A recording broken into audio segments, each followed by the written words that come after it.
ଜାଣିଛନ୍ତି କି ପୃଥିବୀର ନାମମାନଙ୍କ ମଧ୍ୟରୁ ସାଧାରଣତଃ କମନ୍ ନାମ ଯାହା ସର୍ବାଧିକ ବ୍ୟବହୃତ ହୋଇଥାଏ ତାହା କ'ଣ?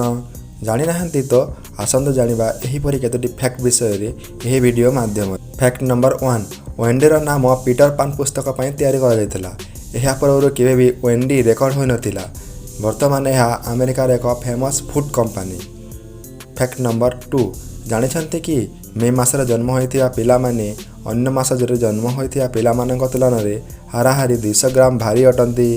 ଫ୍ୟାକ୍ଟ ନମ୍ବର 3, ହାୱାଇ ପଶ୍ଚିମ ଯୁକ୍ତରାଷ୍ଟ୍ରର ଏକ ରାଜ୍ୟ ଯାହାକି ପ୍ରଶାନ୍ତ ମହାସାଗରରେ ଆମେରିକାର ମଧ୍ୟପ୍ରଦେଶଠାରୁ ପ୍ରାୟ 2000 ମାଇଲ ଦୂରରେ ଅବସ୍ଥିତ। ଏହା ଉତ୍ତର ଆମେରିକା ବାହାରେ ଏକମାତ୍ର ରାଜ୍ୟ ଯାହାକି ଏକ ଦ୍ୱୀପପୁଞ୍ଜ। ଜାଣିଛନ୍ତି କି ଏହାର ବର୍ଣ୍ଣମାଲା ସଂଖ୍ୟା କେତେ? ଜାଣିନାହାନ୍ତି ତାହେଲେ ଆସ ଜାଣିବା।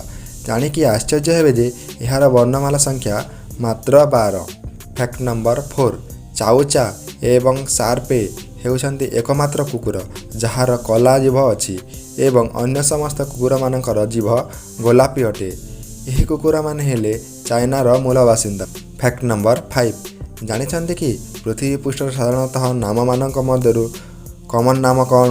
ଜାଣିନାହାନ୍ତି ତ ଆସନ୍ତୁ ଜାଣିବା ସେହି ନାମ କ'ଣ? ସେହି ନାମ ହେଲା ମହମ୍ମଦ, ଯାହାକି ମୁସଲମାନ ସମ୍ପ୍ରଦାୟର ଲୋକମାନେ ସାଧାରଣତଃ ବହୁଳ ଭାବେ ନାମକରଣ କରିଥାନ୍ତି। ସୋ ଫ୍ରେଣ୍ଡସ୍, ଆପଣମାନେ ଏହି ଫ୍ୟାକ୍ଟ ବିଷୟରେ ଜାଣିଥିଲେ କି?